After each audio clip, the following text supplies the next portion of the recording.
Wait a second. Kasen Williams was what? Hey, I'm Gary Payton at the Seattle Supersonics.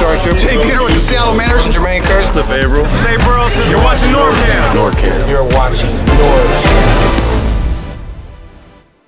What's up, guys? This is NorbCam coming at you. The 53-man roster deadline came yesterday, so let's talk about that. Let's jump right into it. We got to back up a little bit and talk about some of the trades that happened prior to the deadline. Probably the biggest headline of them all was the Jermaine Kearse trade to the New York Jets for Sheldon Richardson and a second-round draft pick, and they also swapped seventh-round picks as well. As much as I hate to say it because I love Jermaine Kearse, I think what he's done since he's been here, he's had some of the most clutch plays we've ever seen from a wide receiver. But man, being able to get Sheldon Richardson on that defensive line, a guy who's only 26 years old, he was a rookie of the year when he first got drafted, a Pro Bowler in 2014, can play inside and outside, kind of like Michael Vanett, but he's even bigger, and he can provide that interior pass rush, something that Seattle Seahawks have needed for a long time and haven't had. Finally having that really just adds a dimension to this defense that was probably the one piece that I felt was missing. Not to mention, a solid run stuffer there in the middle as well. So I'm totally stoked and excited about this. I said 14-2 in my season prediction video, and maybe that was a bit reaching, maybe it was a little bit too optimistic, but man, after seeing that addition, I feel very solid about my 14-2 prediction. This is a huge game changer. And of course, I feel bad because Kearse has had so many amazing plays. I got him back on my wall over there in that painting right there when he made that unbelievable catch to win the NFC Championship game against the Green Bay Packers,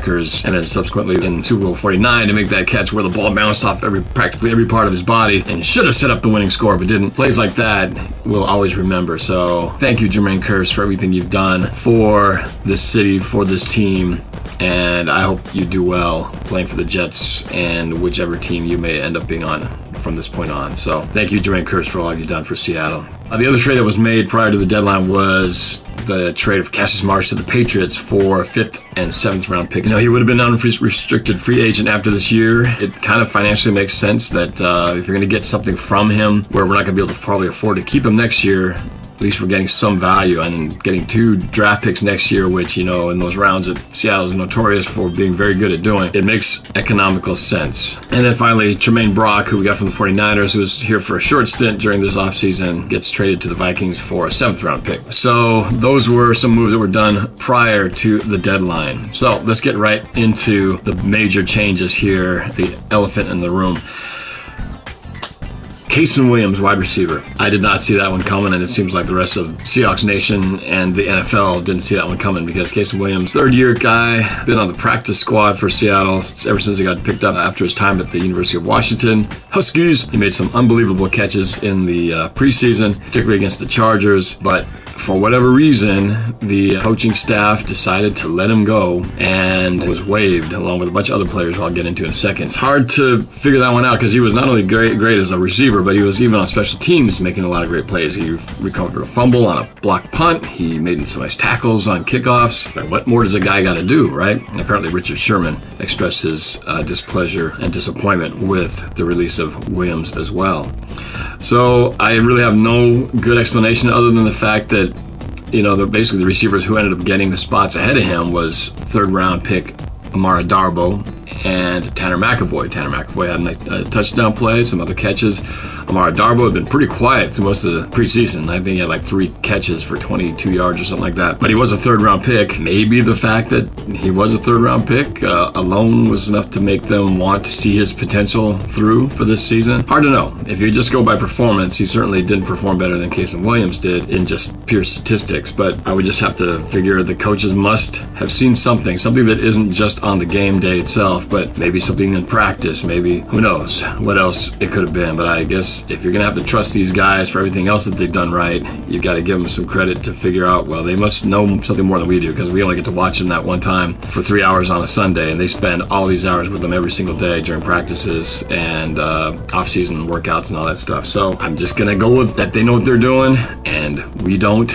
And so hopefully this is a move that doesn't come to bite us in the butt later on. But I was very shocked to see that Kasen Williams did not make the team. I thought for sure after they released Kearse that was almost like a guarantee that he was going to take that spot. But that wasn't to be, and so we'll see what happens as the season plays out. Tramaine Brock ended up being waived as well. So I guess if it came down to that final game against the Raiders, he did not play too well. He was very inaccurate. That's been kind of my big complaint about him anyways, that he can run well, decision making questionable at times, sometimes makes some great throws, but it's very sporadic at best and is often way off the mark, as we've seen from last year when he was in there. And Austin Davis was more steady and solid, and I guess as a backup quarterback, maybe you just want that. You don't expect him to play much, and if they do, you gotta have a guy who's just, you know, gonna be consistent, rather than a guy who might be really exciting one day and then really terrible and turning the ball over another day, you know, that kind of thing. Turning the ball over is a big deal, and he did that, you know, a few times.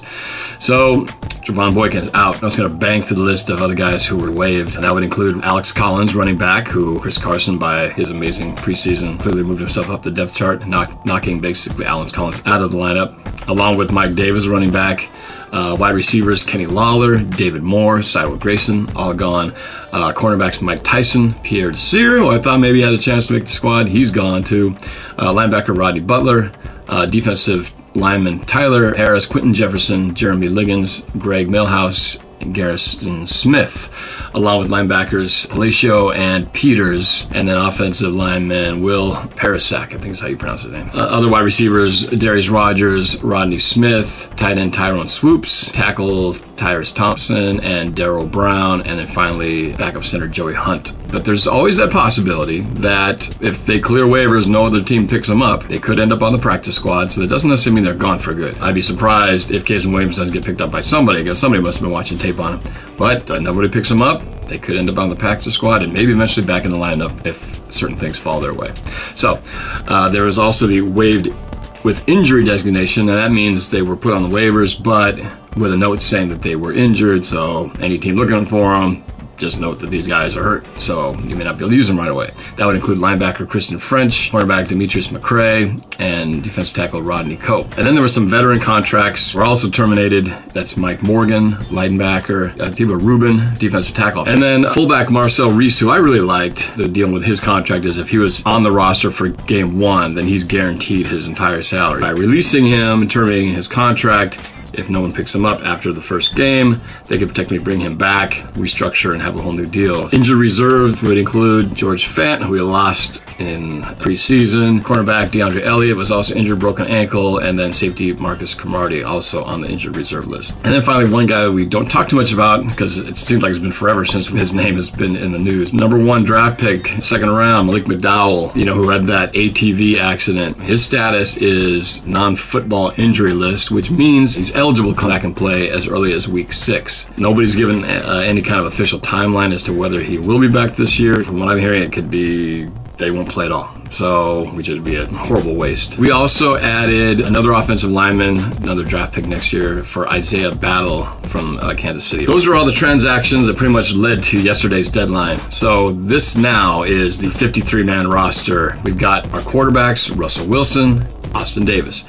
Running backs, Thomas Rawls, Eddie Lacy, CJ Prosise, Chris Carson, J.D. McKissick, and Trey Madden, fullback. Wide receiver, Doug Baldwin, Paul Richardson, Tyler Lockett, Amara Darbo, Tanner Mcevoy. Those are your 5 wide receivers. May they please stay healthy. All right, offensive line with George Fant out. Reese Odiambo takes over his spot at left tackle. Left guard is Luke Jokel, Justin Britt at center, Mark Lewinsky at right guard, Jermaine Ifedi at right tackle, and then you got backups Ode Obushi, Ethan Posick, Matt Tobin, Jordan Roos, and the newly acquired Isaiah Battle. Then on the D-line, you got Michael Bennett, Cliff Averill, Frank Clark, Jaron Reed, Sheldon Richardson, David Bass, Marcus Smith, Nazir Jones. Then you got your linebackers, of course, Bobby Wagner, KJ Wright, then DJ Alexander, Michael Wilhoit, Terrence Garvin, Dewey McDonald. It's a good mix of veterans, along with some really strong, promising-looking rookies, and of course Michael Wilhoit, who we got from the 49ers, who also played very well in the preseason. So, very solid in the linebacking crew. Then in the defensive backs, our brand new look of the LOB 2017. Richard Sherman, Cam Chancellor, Earl Thomas, Shaquille Griffin, and then nickel corner, Jeremy Lane, Justin Coleman, Bradley McDougald, Delano Hill, Tedrick Thompson, and Nico Thorpe. So those are your defensive backs. And then finally, we've got our kickers, Blair Walsh and punter John Ryan, and then long snapper Tyler Ott, who had a few low snaps I was a little concerned about, so I'm hoping they just continue to work on that thing and get things solid. That's it. Now, again, I said this is a fluid situation. Lots of teams are going to be putting their players on the waivers. I expect to see a lot more transactions happening in the next few days leading up to that first regular season game. So this is not by any means final and set, except for a few positions, obviously, for the locked-in veterans and contracts and so forth. But that practice squad and players who were let go, there's going to be a lot of movement going on. So it'll be interesting to see what happens in the next few days, to see as the dust settles where all these players and see who we get. We might still get a few more guys in here too. So we shall see. If there's anything breaking, I will bring it to you. So hope this helps. I hope you are looking forward to the season. I sure am. And as I said in my prediction video, I'm going out with a very gutsy 14-2, almost insane, since we've never done it before in our team's franchise. But I don't know, I just feel really good about this season, really good about a lot of things. And so, health being the wild card aside, if everything on paper, you know, stays as it is, and we can, everybody plays to their potential, watch out, it's gonna be a good year. All right, please subscribe to my channel if you haven't already by clicking right here. You can also watch my prediction video 2017 right here, and I'll put a couple of other videos that you might want to check out right here and right here. All right, thanks a lot for watching, appreciate it, and we'll talk to you guys soon. Go Hawks.